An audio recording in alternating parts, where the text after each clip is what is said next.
Welcome to the CFO Show. I'm your host, Melissa Howatson, CFO of Vena. We continue our series of Finance Better Business Partnering with a focus on the finance and legal relationship, particularly the CFO and CLO relationship. This business partnership is vital for steering companies through legal and financial challenges, ensuring compliance and risk management, enhancing corporate governance, and fostering ethical business practices. Joining me is Megha Parekh, Executive Vice President and Chief Legal Officer for the Jacksonville Jaguars. Megha manages the legal, technology, office services, and people development teams for the Kahn family's portfolio of sports, entertainment, and development companies.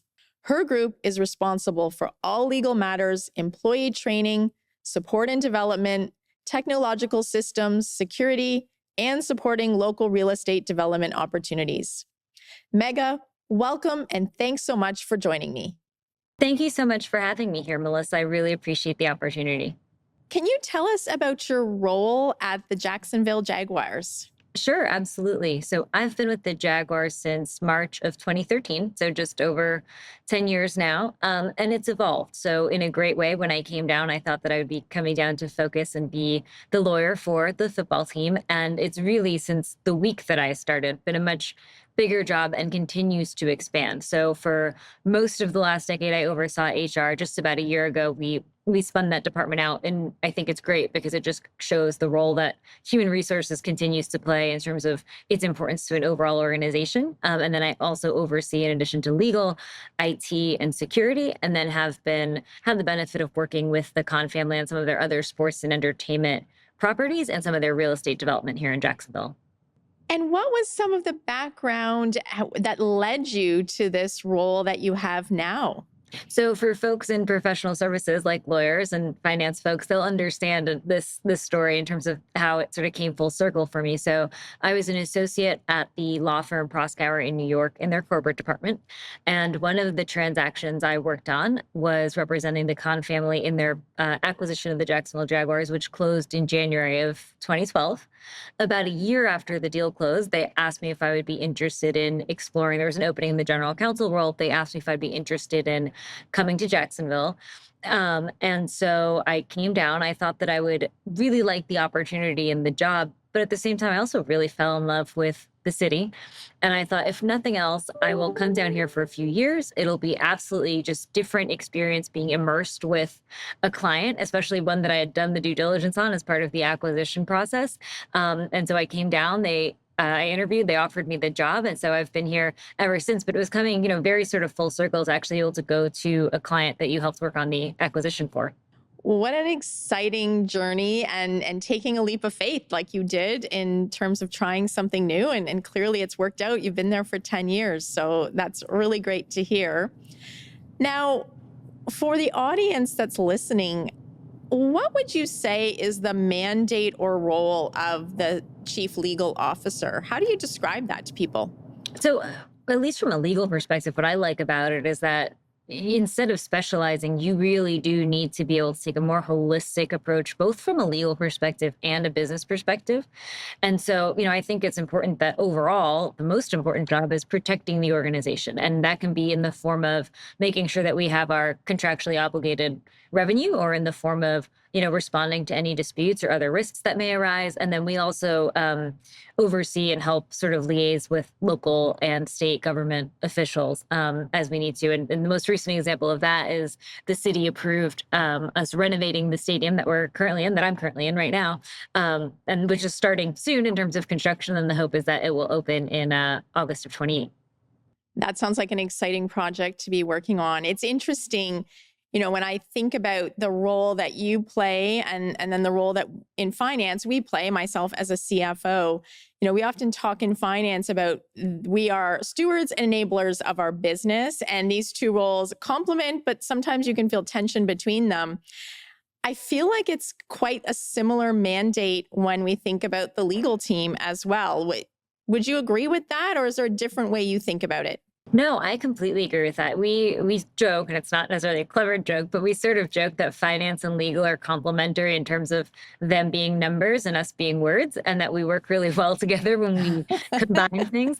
But both departments, as you said, are service-oriented departments. Even though I've gone from outside counsel to in-house counsel, I still think of my coworkers as clients. I still want to give them excellent client service. And as you said, I want to make sure that they are informed to be able to make the best business decision possible, which means that legal is part of the story, but not necessarily the full story, right? There's either cost or revenue implications to every business decision that gets made.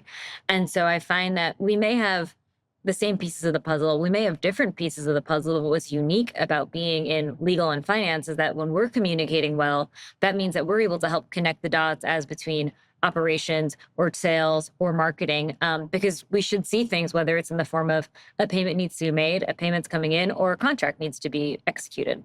It's funny. I love how you said the numbers and the words, and it reminded me of Excel and Word. Yep. How much, I get so uncomfortable when I have to do things in Word, and yet Excel is a place that's very comfortable, and I'm sure it feels the same from your side as well. It's the battle of the tables versus the spreadsheets, right? Exactly. Yep. Exactly. So along the way, as you've worked with different CFOs, where have you seen the best relationship or the most productive partnership that you've had with the CFO and more broadly, even the Office of Finance? Sure. So I think that the most productive relationships and the healthiest relationships are when you do have really clear communication. And everybody is, not to use a sports analogy, but it really helps here.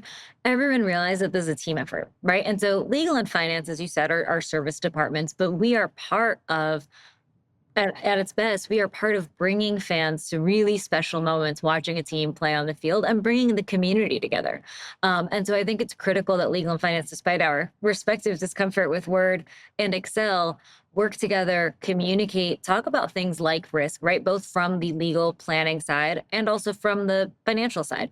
Talk about things like, what's the optimal insurance policy? That's a conversation that is not particularly, I think, exciting for most folks, but it's one where we get a better business outcome when we collaborate on it, as opposed to cost driving the decision or a level of risk tolerance driving the decision, right? Those things need to work in tandem. And they really can only work in tandem when you have people who are willing to put their egos aside, play as though they're part of a team, and think about what information do we need to put together so that our clients, our collective clients, can make the best business decisions possible. And I agree that coming together to drive those business results is such a key part of what we can do. And yet sometimes I find there can develop a relationship of leaving each other out. Like either you have it where it's natural to bring one another in when you know that maybe this is something that legal needs to know or finance needs to know, or not including one another. What have you seen of that, and any advice for why that might be and how to break that down? So I would sort of answer that in two parts. So one, as it specifically relates to finance, I can understand why at times, whether it's an organization's leadership or even the CFO, thinks of legal as being either just a cost center or an impediment to achieving sort of efficient business goals, right? Which can happen. And so I try very hard to make sure that I educate myself about what's our overall business objective and tailor my legal advice accordingly. And I also try to be really thoughtful about the fact that, okay, for this to be driving value for the company, I need to make sure that I'm providing enough value, whether it's in terms of foregone outside counsel fees or assisting, as I said, and sort of making sure that certain revenues are contractually obligated. I need to make sure that what I'm being paid is worth it for the organization as a whole, and that I'm delivering or over delivering, hopefully, on the value there. And I think that sometimes people are sort of afraid to have that conversation that bluntly, but that's the reality of it. I'm only good to this organization if I'm actually overall saving them money and protecting them from risk that they might otherwise have. And I think that it's important to be able to have that conversation with finance. I think it's difficult at times to establish KPIs for a legal department, but I do try to think of it in terms of, okay, how much revenue are we able to secure? Or it's very difficult to prove a negative, but in a lot of ways, at some point you have to figure out, okay, what problems have we avoided, and what is the value of those problems that we've avoided? and making sure that we try to measure that, or at least be thoughtful about it, especially as it relates to our outside counsel spend. And then when you expand further to other departments, I think it's really important to make sure that you're a business partner who, both in legal and finance, frankly, doesn't always just say no, right? I don't want folks, sometimes they do just see legal and finance as an impediment to whatever it is that we might want to achieve. And here we try to be really thoughtful in saying, we don't want to be your obstacle, right? We want to be the stepping stone for you to be able to get to whatever your ultimate business objective is.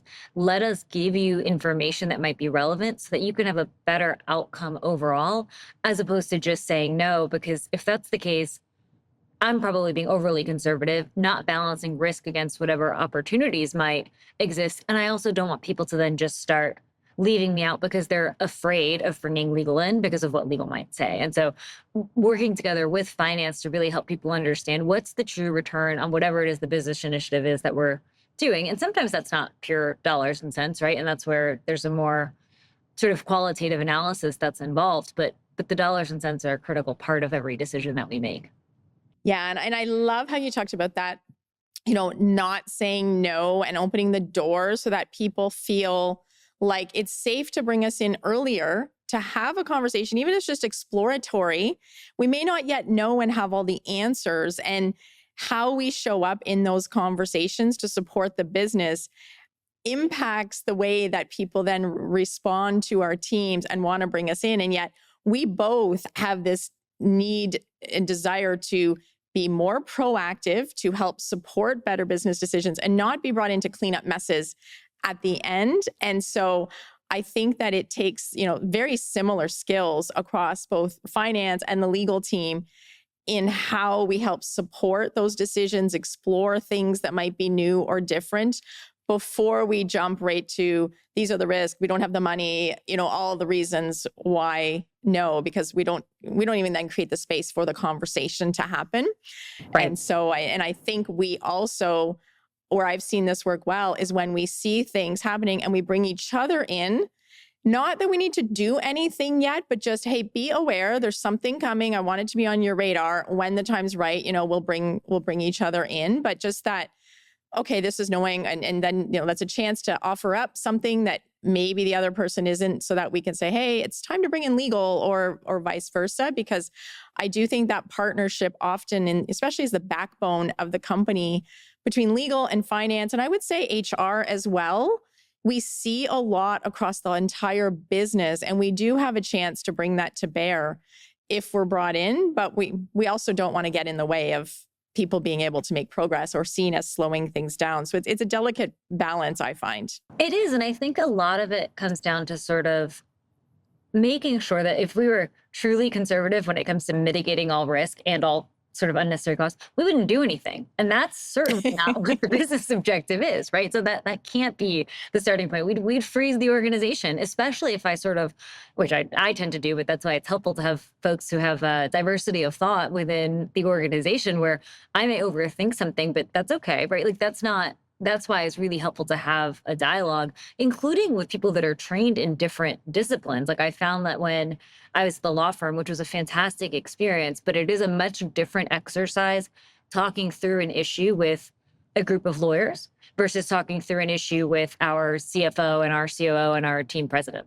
And that's just to say that it's a different, you get greater diversity of thought, and hopefully through debate and discourse, you're able to achieve a better result overall. And then the other thing that I try to do as a lawyer, and I also think this applies, and be curious for your perspective as a finance professional, I found that instead of saying no, but trying to be curious about what people are doing and why, has also led to better results, right? So we have so many different types of departments here, right? Whether it's our medical staff or our game entertainment staff or ticket sales or sponsorship, marketing. And I'm not an expert in any of those things. And so if someone comes to me with an idea, I may have sort of an initial thought on it, but I really think my job is to be intellectually curious, understand what their objective is, what they're trying to do, how they normally go about things, and then how can I best support them.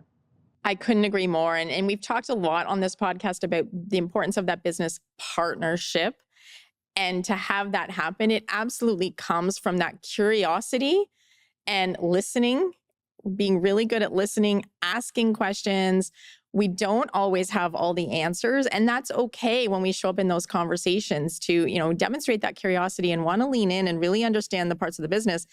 Understanding is what helps us be better at then helping serve the business what they might need from our parts of the business. So I totally agree. Curiosity is in communication skills, hugely valuable for both of our sides. Well, and I think I've honestly never thought about it this exact way, but you saying it made it is that I don't know that people always think of listening as a communication skill, but it is. It's half, if not more than half, of the communication skills. Like even myself, like I generally tend to sort of focus on, okay, what's my delivery or what am I going to say? But I should be as, if not more, thoughtful about how am I going to listen and what questions should I be asking so that I get a better understanding of the issue.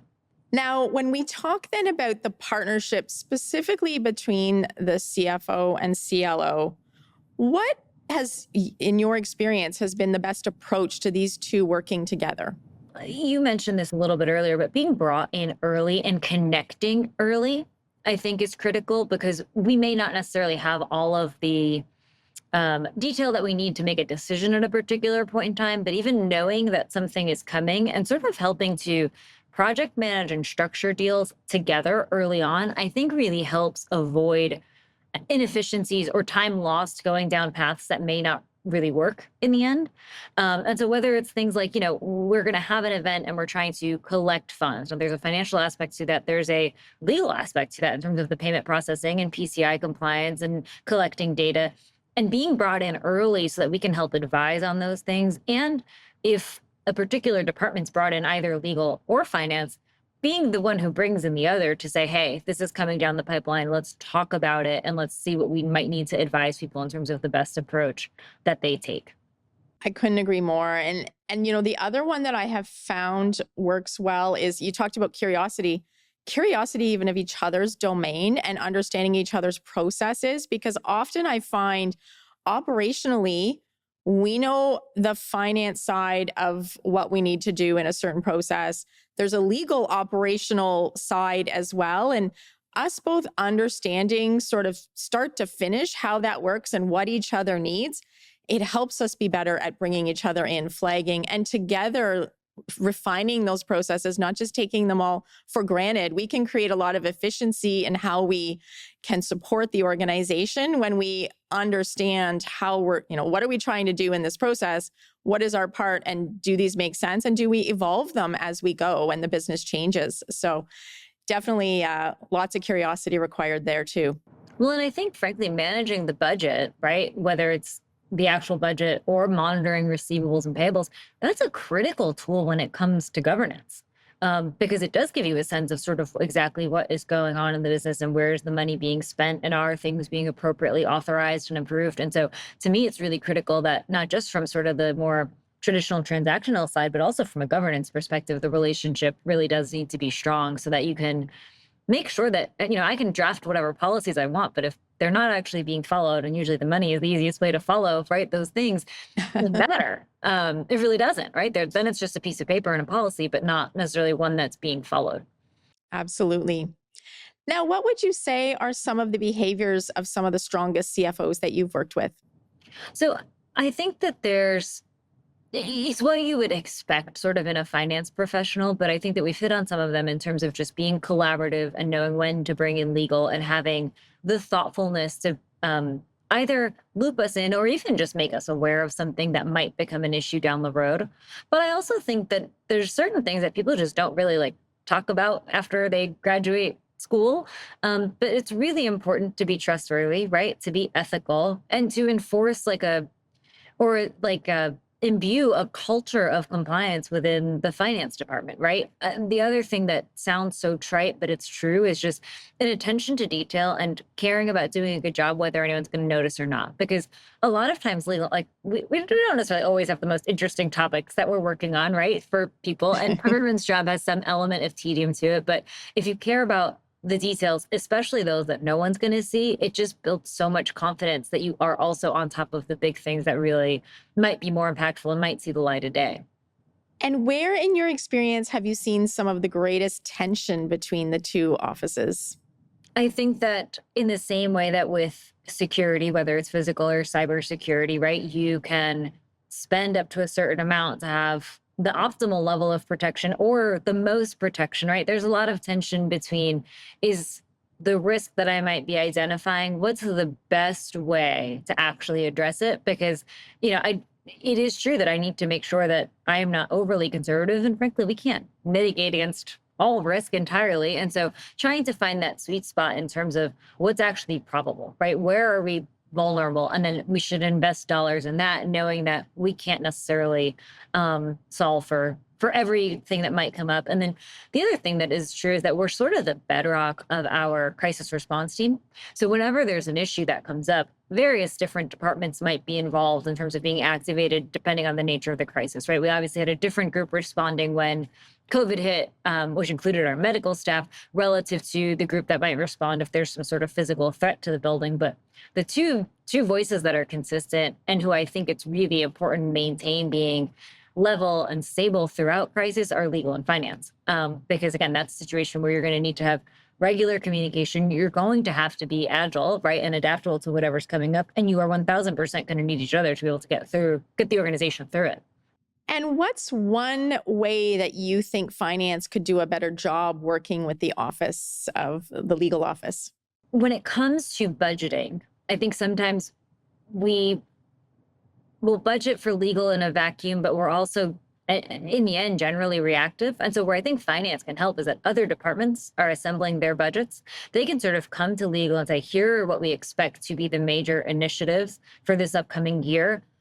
Now plan sort of what you think you'll need in terms of resources based on that, as opposed to just doing it based on sort of last year's spend. Because frankly, our spend ends up being pretty volatile based on what is planned, right? And we can't plan a sound legal budget without knowing what's planned across the other departments. And then of course there's things that will come up that we'll need to react to. But I really think that finance can help just because of the role they play, especially in budgeting, in terms of helping legal understand what's upcoming for the next year. And then legal can help identify what resources they might need. Yeah, you touched on a really important part there, because I do think it's easy for us to just fall into, well, what has it been last year? And high level, here's like a pot of money. Because you're right, you know some of the things, the ongoing compliance items, but some of it is the new projects, initiatives, things that might pop up that it is a little bit unpredictable and really driven by other parts of the business. There's not many things in the legal side that are entirely of your own making.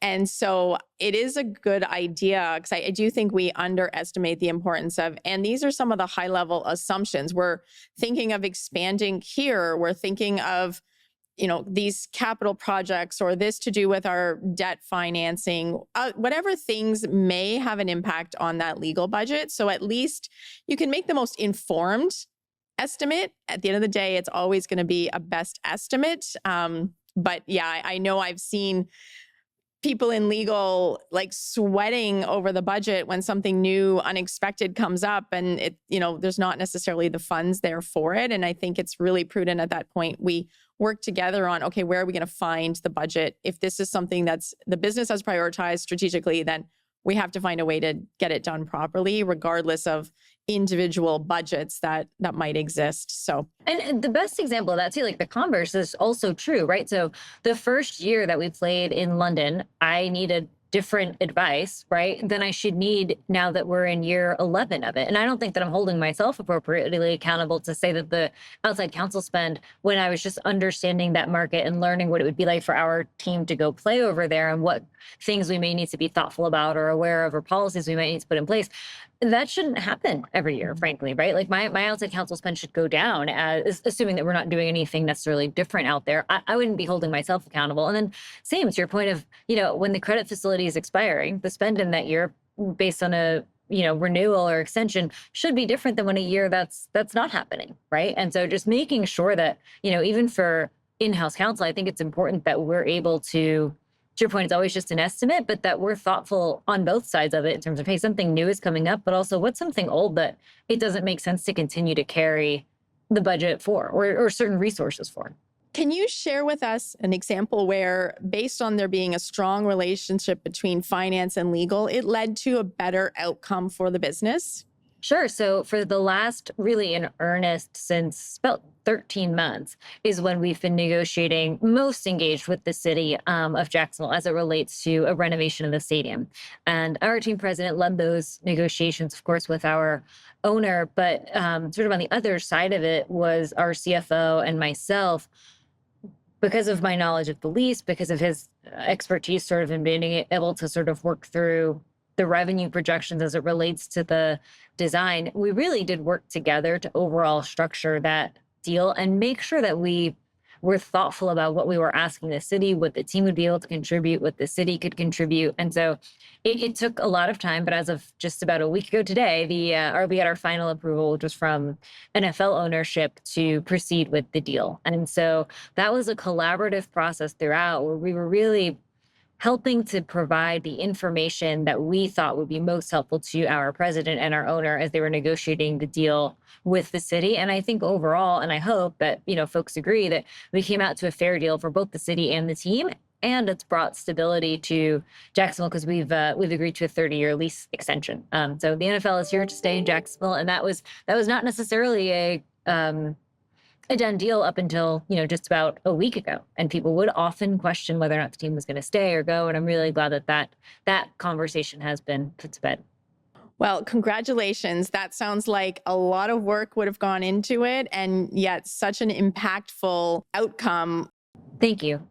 Now, on that point, I'd love to hear your thoughts because you work in a team, on your legal team, with your finance team, but also in such a team environment, being an NFL team that you support.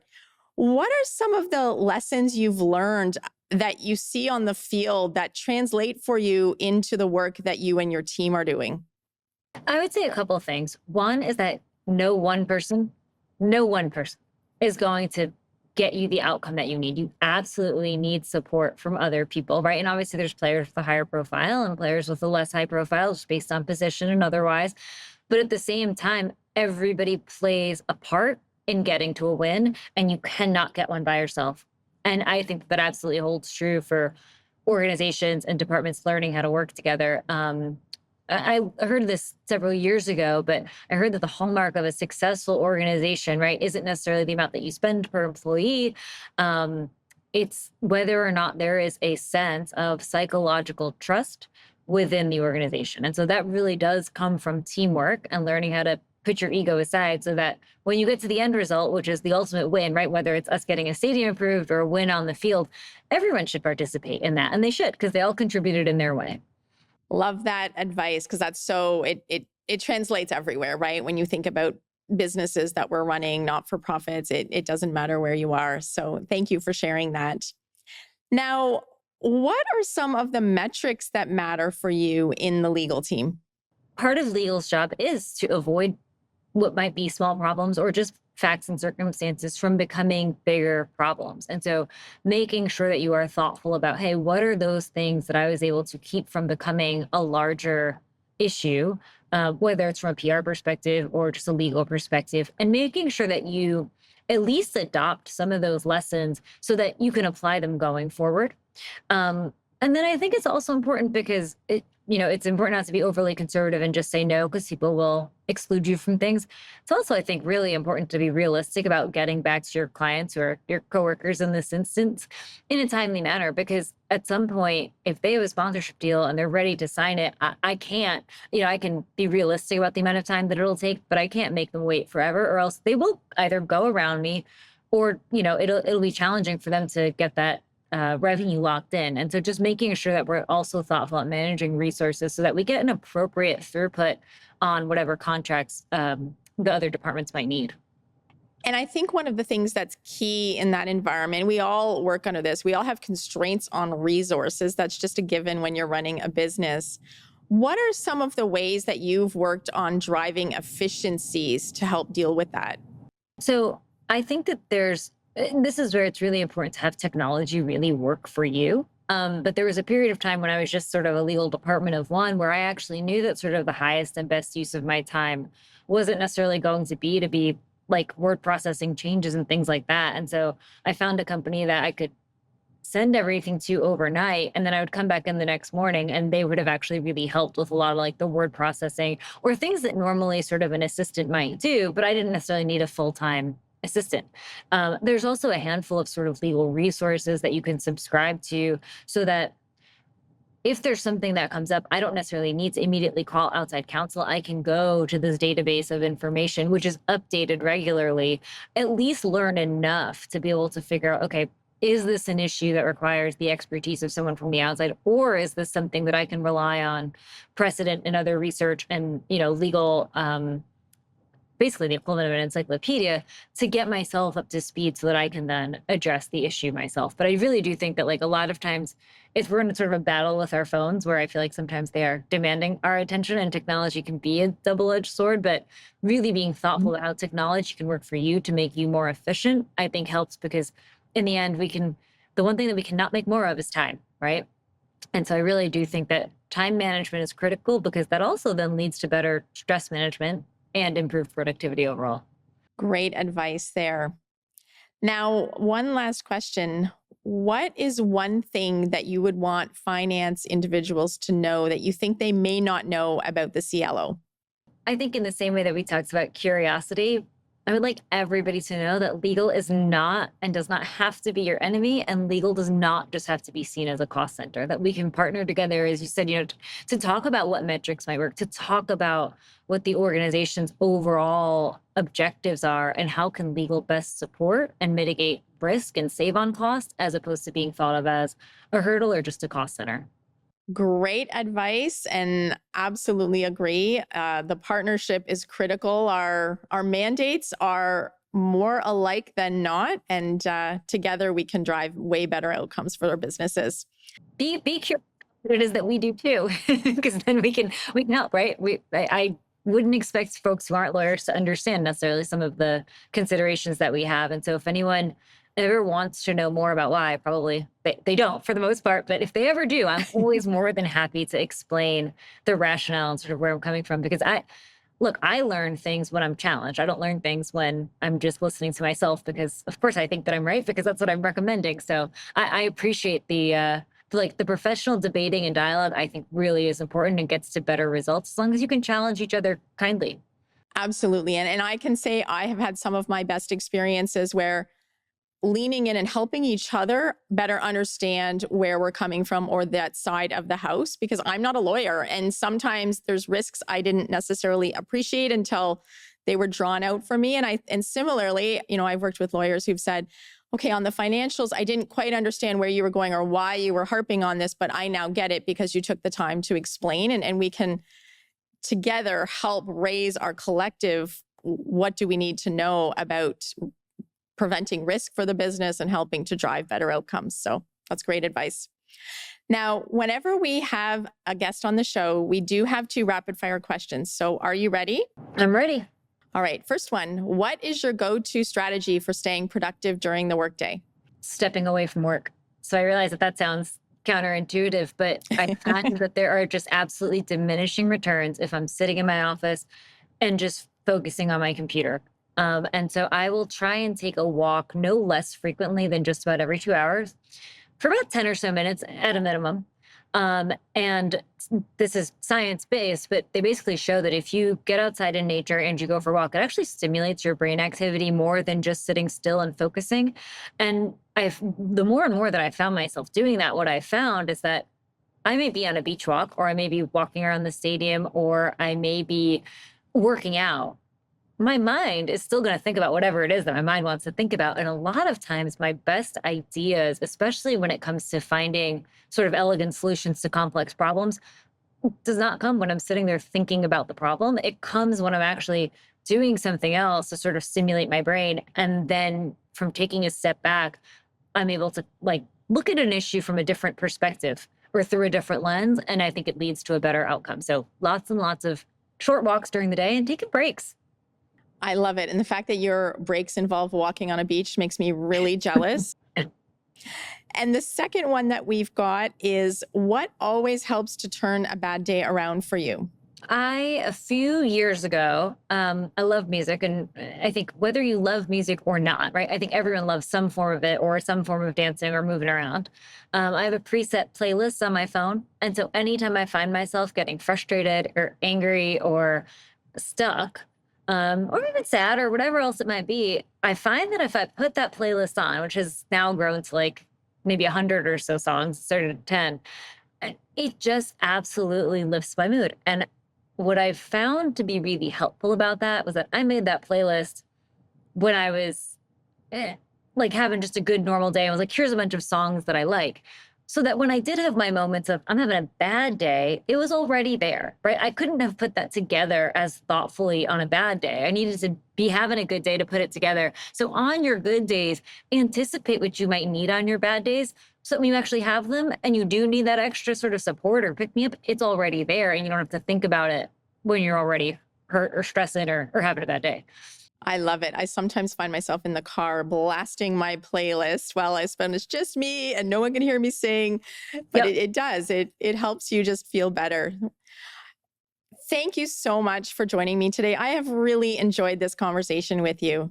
Me too. And I've enjoyed meeting you. And thank you so much for the opportunity. I really do appreciate it. If you enjoyed this episode and want to learn more on this topic, sign up for our free newsletter, where each week you'll get a roundup of exclusive resources designed to help you grow your leadership skills and drive strategic transformation across your business. Visit the CFOshowpodcast.com to sign up now. For the CFO Show, I'm Melissa Howatson. Until next time.